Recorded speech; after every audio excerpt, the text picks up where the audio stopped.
everyone, myself Dr. Vijita, and today we are going to discuss the embryonic development. The zygote which is formed after the syngamy, it starts dividing and that division is called as the cleavage.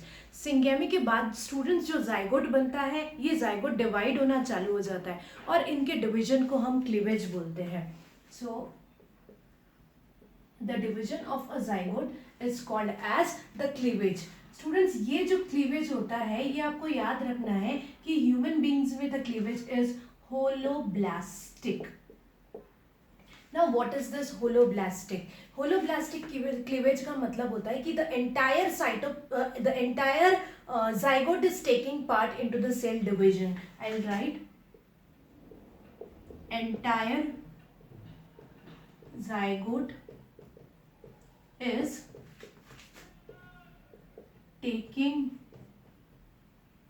part into the cell division. Students human being के case में जो egg होता है वो माइक्रोलिसिकल होता है. It means the content of a cytoplasm is very less and that's why it is a holoblastic. अगर हम लोअर एनिमल्स की बात करेंगे फॉर एग्जाम्पल बर्ड्स में, तो बर्ड्स में जो एग होता है स्टूडेंट्स दैट इज पॉलीलिसिकल. साइटोप्लाज्म या फिर योग का कंटेंट काफी ज्यादा होता है, तो उसमें ओनली जो अपर साइटोप्लाज्मिक लेयर होती है that is participating in the cleavage. That's why in case of a bird's this cleavage is not holoblastic. Second, the cleavage is indeterminate. So human beings में क्लीवेज इनडिटर्मिनेट होता है. Indeterminate का मतलब होता है cleavage के बाद जो सेल्स बनते हैं that cells are called as the blastomeres. The fate of that blastomeres is yet not decided. जो भी ब्लास्टोमियर्स जो सेल्स बनने वाले हैं डिवीजन के बाद, उनका फ्यूचर, वो आगे जाके बॉडी का कौन सा पार्ट बनाने वाले हैं, बॉडी का कौन सा ऑर्गन बनाने वाले हैं, वो अभी से डिसाइडेड नहीं है. That type of a cleavage is called as indeterminate. So I will write the fate of blastomeres is not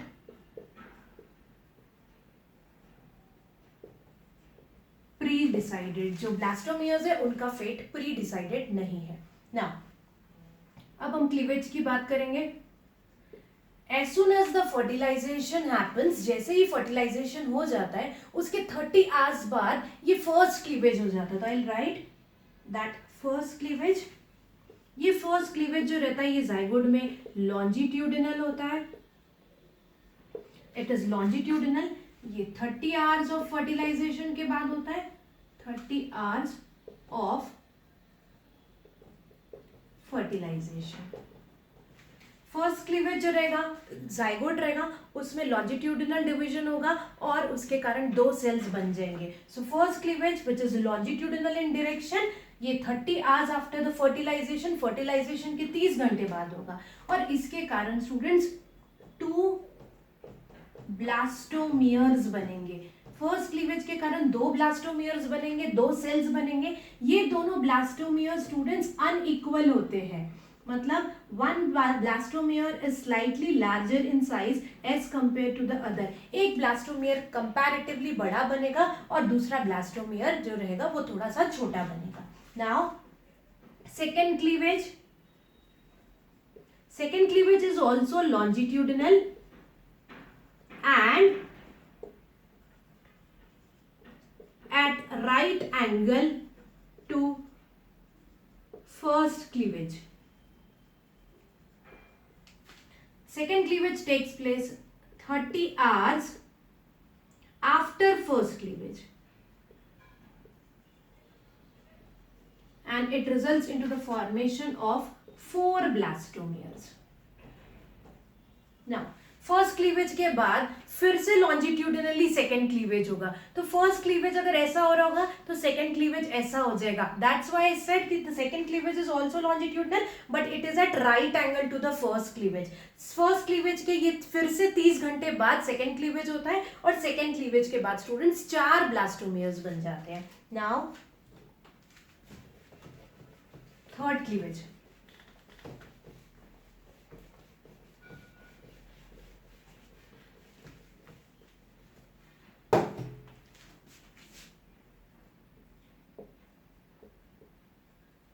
third cleavage is horizontal in direction,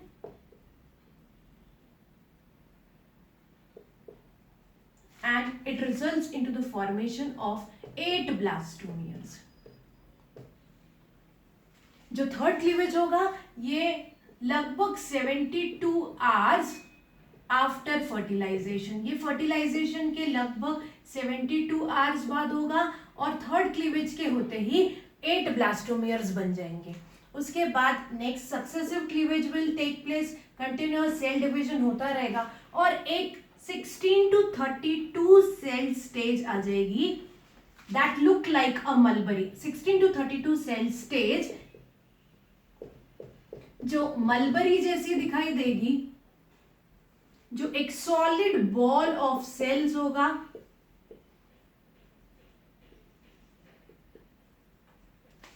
called as morula, जिसे हम मोरूला कहेंगे. So this is the first cleavage. एक cell थोड़ा सा blastomere छोटा और दूसरा सा बड़ा, और इनके आजू बाजू प्रेजेंट रहेगा जोना पेलुसिडा. सो ये होगा students first cleavage. First cleavage के बाद सेकेंड क्लीवेज में 4 ब्लास्टोमियर्स बन जाएंगे and the zona pellucida. This is the second cleavage. Third cleavage के बाद 8 blastomeres and this is the third. ऐसे सक्सेसिव डिवीजन होंगे और 16 to 32 सेल स्टेज आ जाएगी. That stage is called as morula.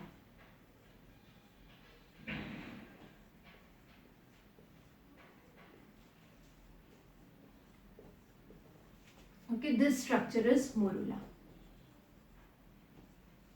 16 to 32 cell. Now एक बहुत important चीज आपको याद रखनी है स्टूडेंट कि जाइगोट से मोरूला जब तक बना तब तक जाइगोट और मोरूला के स्ट्रक्चर में, साइज में कोई डिफरेंस नहीं हुआ. जाइगोट और मोरूला का साइज ऑलमोस्ट सेम था बिकॉज यहाँ पे कोई ग्रोथ की प्रोसेस नहीं हुई. सेल डिवीजन के समय जो ब्लास्टोमियर्स बने, हर एक ब्लास्टोमियर्स डिवीजन के बाद उसका साइज थोड़ा छोटा होते गया, बट यहाँ पे बिकॉज ग्रोथ प्रोसेस नहीं हुई इसलिए जाइगोट और मोरूला का जो साइज है वो सेम है. और this zona pellucida, the outer zona pellucida, the ZP is still intact. अभी भी जोना पेलुसिडा जो है ये मोरूला के बाहर भी अभी भी प्रेजेंट है. So this is all about the cleavage. और ये सारा क्लीवेज जो हुआ है ये अभी भी फीमेल के फेलोपियन ट्यूब में ही हुआ है.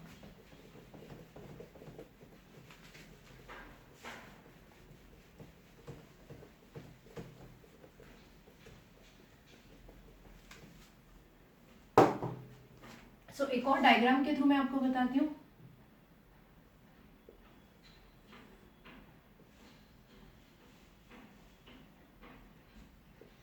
स्टूडेंट ये फीमेल का यूट्रस है, यहाँ पे फर्टिलाइजेशन की प्रोसेस हुई जिसको हम एम्प्यूलरी इस्थमिक जंक्शन बोलते हैं. यहाँ पे जो था this one is the zygote. मैं इसको Z से लेबल कर रही हूँ. ये जाइगोट 30 आवर्स बाद फर्स्ट क्लीवेज शो किया जिससे 2 ब्लास्टोमियर्स बन गए और this is the first cleavage. फिर सेकेंड क्लीवेज में it results into the formation of 8 blastomeres. This is second cleavage.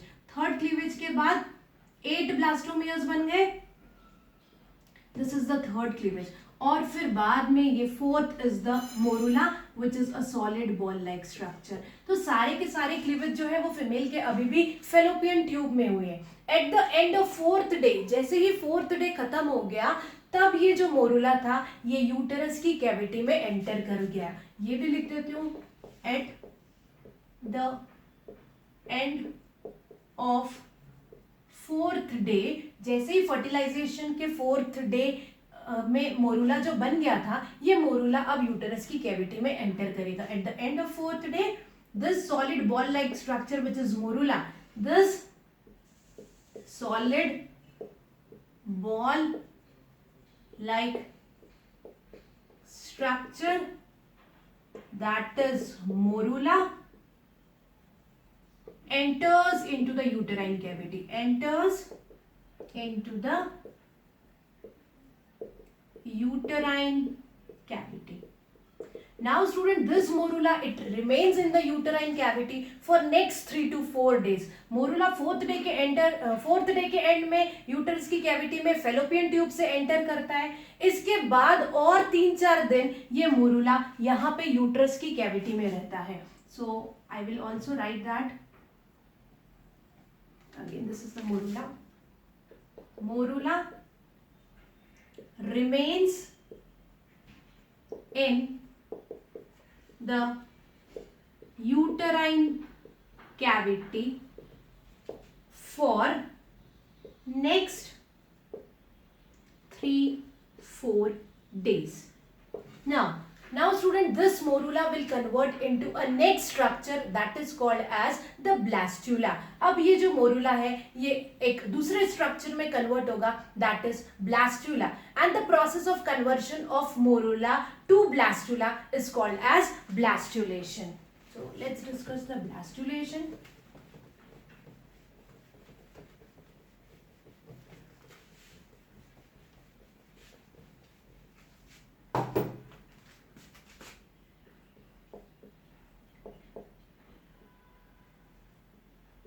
Blastulation. It is the process of conversion of morula into a hollow cavity blastula. एक morula जो solid ball like structure था वो जब एक hollow cavity वाले structure blastula में convert होगा, उस प्रोसेस को हम ब्लास्टुलेशन कहते हैं. स्टूडेंट्स, ह्यूमन बीइंग में ब्लास्टुला को ब्लास्टोसिस्ट कहा जाता है, बट कई बार हम हमारी लैंग्वेज की कन्वीनियंस के लिए ब्लास्टोसिस्ट को ब्लास्टुला भी कह देते हैं. अब ये मोरूला से ब्लास्टुला कैसे बनता है? स्टूडेंट्स, मोरूला के जो बाहर के सेल्स होते हैं they convert themselves into a trophoblast. जो मोरूला के बाहर के सेल होते हैं ये अपने आप को ट्रोफोब्लास्ट में कन्वर्ट कर लेते हैं. दिस ट्रोफोब्लास्ट, ये जो ट्रोफोब्लास्ट होता है ये ग्लाइकोजन रिच यूटेराइन मिल्क को एब्जॉर्ब करना शुरू कर देता है. This trophoblast it starts absorbing glycogen rich uterine milk which is secreted by uterine glands.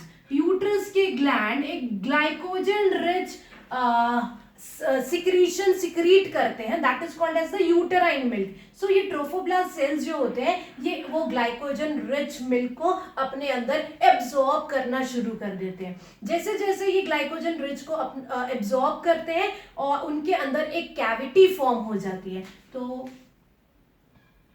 अब स्ट्रक्चर कैसा बन जाएगा?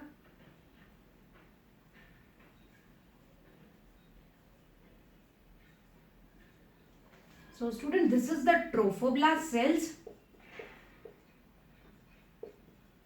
ये ट्रोफोब्लास्ट सेल्स यूटेराइन ग्लैंड का जो मिल्क होता है, जो ग्लाइकोजन रिच मिल्क होता है, उसको धीरे धीरे एब्जॉर्ब करना चालू कर देते हैं. जो सेंटर के सेल्स होते हैं मोरूला के वो एक तरफ अपने आप को अरेंज कर लेते हैं और ये एक कैविटी तैयार हो जाती है. तो ये कैविटी को कहा जाता है ब्लास्टोसील. जो सेल्स एक तरफ अपने आप को पेरीफेरी में एक कॉर्नर में अरेंज कर लेते हैं उन सेल्स को कहा जाता है इनर सेल मास, जिसको ICM कहा जाता है, और इसी सेल्स को एम्ब्रियोनल नॉब भी कहा जाता है. तो students, this is the trophoblast cells. The trophoblast cells अंदर की कैविटी is the blastocell, और जो सेल्स अपने आप को एक तरफ पेरीफेरी में अरेंज कर लेते हैं उनको इनर सेल मास कहा जाता है. अब एक और बहुत इंपॉर्टेंट बात जो याद रखनी है आपको, the trophoblast cells which are in contact with the embryonal knob are called as the cells of Rauber. Okay, so ऐसे ट्रोफोब्लास्ट सेल्स जो इनर सेल मास के कांटेक्ट में है, जिनको मैंने रेड कलर कर दिया है, so they are the cells of Rauber. So cells of Rauber कोई नए सेल्स नहीं है, cells of Rauber. So cells of Rauber कोई नए सेल नहीं है, ये ट्रोफोब्लास्ट सेल्स हैं, बट जो इनर सेल मास के कांटेक्ट में जो ट्रोफोब्लास्ट सेल्स आ जाते हैं उनको हम सेल्स ऑफ राउबर कहते हैं। नाउ ट्रोफोब्लास्ट, नाउ ये जो स्ट्रक्चर है जिसको हम ब्लास्टोसिस्ट कहेंगे, ब्लास्ट्यूला, और इसी को हम ह्यूमन बींग्स में ब्लास्टोसिस्ट भी कहते हैं। नाउ ब्लास्टोसिस्ट के पास पोलैरिटी होती है, ऐसा वाला एंड ब्लास्टोसिल का जो इनर सेल मास के तरफ होता है उस एंड को, जैसे इस एंड को हम कहेंगे एम्ब्रियोनल एंड, जिसको हम एनिपल पोल भी कहा जाता है, और इसका जो ऑपोजिट एंड रहता है that opposite end is called as ab embryonal knob. Now uterus की कैविटी में जो मोरुला आया था, ये मोरुला ने अब अपने आप को एक नए स्ट्रक्चर में कन्वर्ट कर लिया जिसके पास एक हॉलो कैविटी है, that structure is called as the blastula और the blastocyst. Now the blastula at the end of around 7 days, 7 day के आसपास फर्टिलाइजेशन से 7 दिन बाद ये ब्लास्टुला बन जाता है। Now the blastula is all ready to implant into the endometrial lining. अब ये ब्लास्टुला बन चुका है जिसको अब फीमेल की यूट्रस की एंडोमेट्रियल लाइनिंग में अपने आप को इम्प्लांट करना है। सो अब हम देखते हैं कैसे ये ब्लास्टुला इम्प्लांटेशन की प्रोसेस करेगा।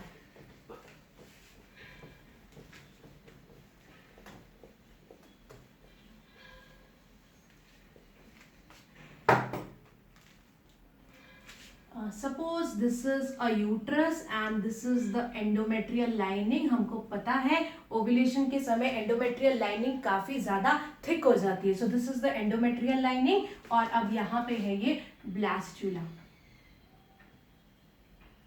ये ब्लास्टुला के आउटर ट्रोफोब्लास्ट सेल्स है स्टूडेंट्स।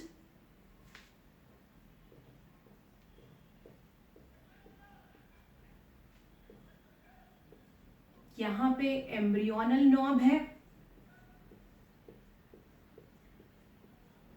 और ये कैविटी है दैट इज ब्लास्टोसिल। तो मैं लिख देती हूँ this are the trophoblast cells, this is the cavity that is blastocoel, this is the inner cell mass. Now this is the endometrial lining of the uterus, endometrial lining of uterus.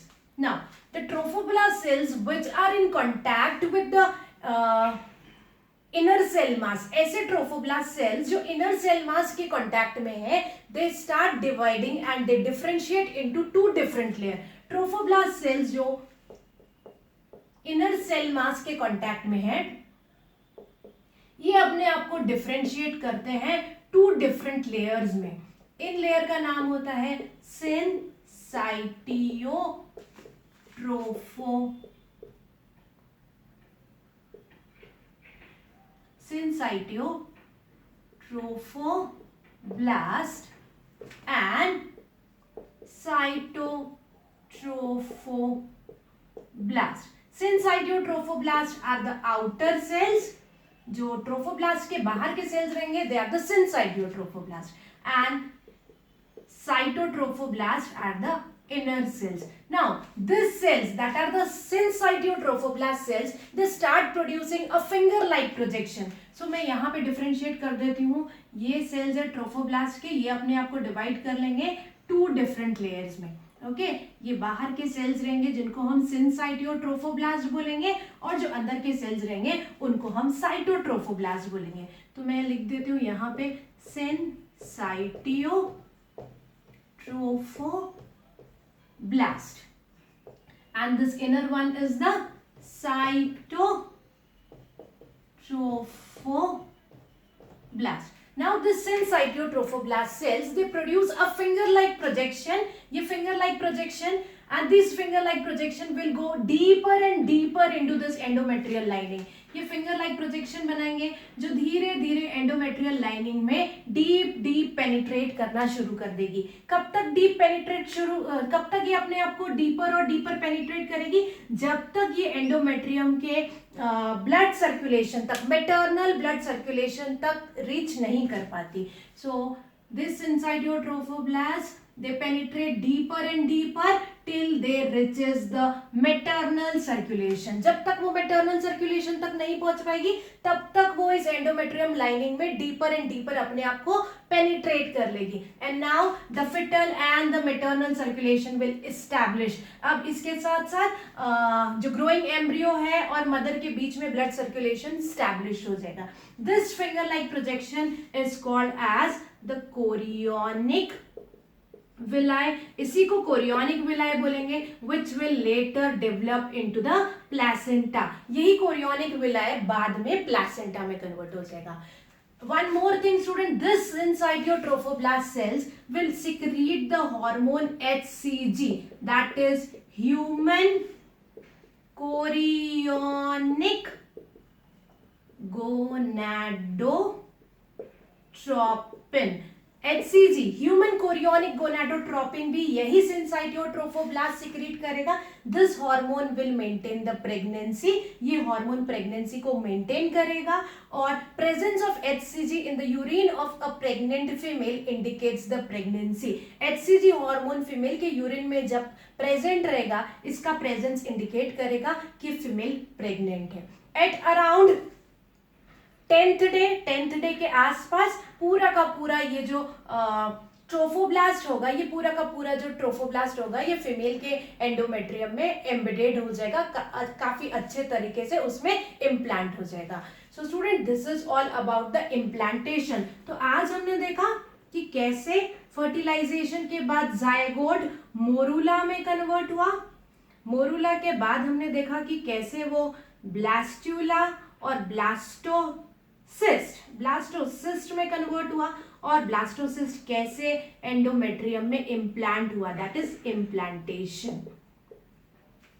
Okay, in the next video we are going to see the gastrulation कि कैसे implanted blastula gastrula बनेगा, और उसके बाद हम देखेंगे organogenesis की process. So this is all about this embryonic development. Thank you students.